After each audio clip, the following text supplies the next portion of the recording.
Total Energy va lancer des études de développement d'un grand projet pétrolier de 9 milliards de dollars et de 200 000 barils par jour au large du Suriname, avec pour objectif de prendre une décision finale d'investissement fin 2024, a annoncé son PDG Patrick Pouyanné à Paramaribo, capitale de ce petit pays du nord-est de l'Amérique du Sud. Ancienne colonie néerlandaise de 600 000 habitants, le Suriname est plongé dans une grave crise économique avec une inflation galopante et une dette extérieure qui a explosé.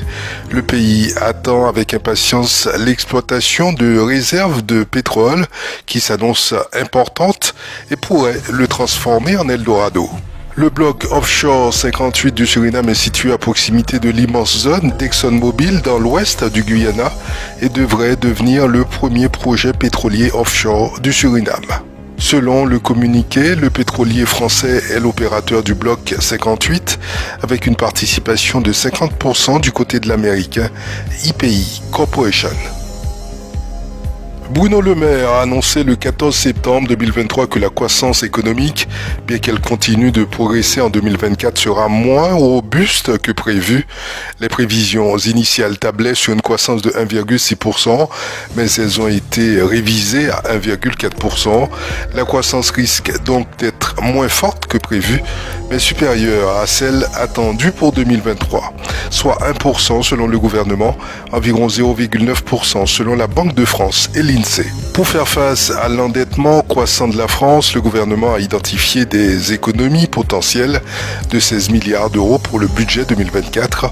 L'une des principales mesures d'économie sera la suppression progressive du bouclier tarifaire pour l'électricité, représentant un gain de 10 milliards d'euros et d'autant d'argent que paieront en plus les ménages français et les petites entreprises. D'autres mesures d'économie comprennent la réduction des aides aux entreprises, 4,5 milliards d'euros, des coupes dans la politique de l'emploi, 1 milliard d'euros et une économie de 700 millions d'euros grâce à la réforme de l'assurance chômage. Le ministre espère faire baisser le déficit public à 2,7% à la fin du deuxième quinquennat d'Emmanuel Macron en 2027. S'il y parvient, la France reviendra alors dans les paramètres prévus par l'Union européenne, soit un déficit public annuel maximum de 3%. Pour la 10e fois de suite, la Banque centrale européenne a décidé de monter au créneau contre l'inflation qui secoue la zone euro.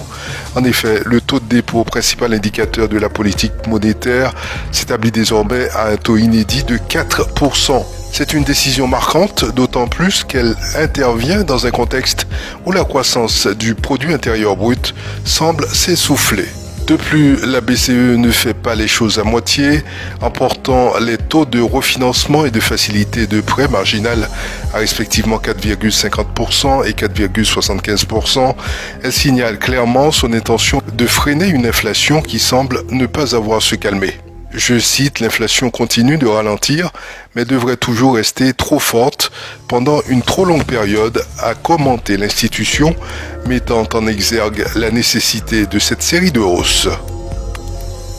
Les dividendes mondiaux atteignent un record au deuxième trimestre avec une croissance soutenue en Europe. La France enregistre des versements records portés par les secteurs de la consommation, de la santé, des services financiers. La croissance des dividendes japonais est forte mais ralentie aux États-Unis. Les banques et constructeurs automobiles contribuent à la croissance mondiale des dividendes. La majorité des entreprises dans le monde maintiennent ou augmentent leurs dividendes. Le rapport de Janus Henderson souligne également que la croissance sous-jacente des dividendes mondiaux a augmenté de 6,3% en glissement annuel. Cette croissance est portée par les entreprises européennes au Royaume-Uni qui ont enregistré les versements de dividendes records avec une croissance sous-jacente de 10%. Les pays comme la Suisse, la France, l'Allemagne et Singapour ont également versé des montants records de dividendes. En France, les versements de cette redistribution ont battu un nouveau record de 49,5 milliards d'euros au deuxième trimestre. Cette performance record montre la bonne santé de l'économie française malgré la crise économique causée par la pandémie. La nouvelle a de quoi enthousiasmer un futur acheteur de voitures électriques. Le prix du lithium, ce minerai indispensable aux batteries, est en chute libre. Une aubaine pour les constructeurs qui promet de rendre les véhicules électriques plus accessibles au grand public. Un autre élément vient donner un coup de pouce à cette tendance, la découverte de nouveaux gisements de lithium aux États-Unis. On parle ici d'un potentiel de 120 millions de tonnes de lithium de la région frontalière entre le Nevada et l'Oregon. C'est colossal. Non seulement cette découverte pourrait assurer un approvisionnement stable pour les décennies à venir, mais elle aura également un impact sur la durabilité de cette baisse de prix. Plus de lithium sur le marché signifie moins de spéculation et donc un coût plus bas pour les consommateurs finaux.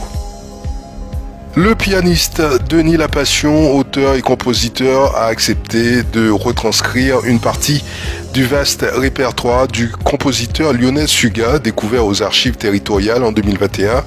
L'objectif de la collectivité territoriale de Guyane étant de mettre à disposition ces œuvres inédites, une richesse du patrimoine guyanais, aux écoles de musique, aux associations et au public amateur.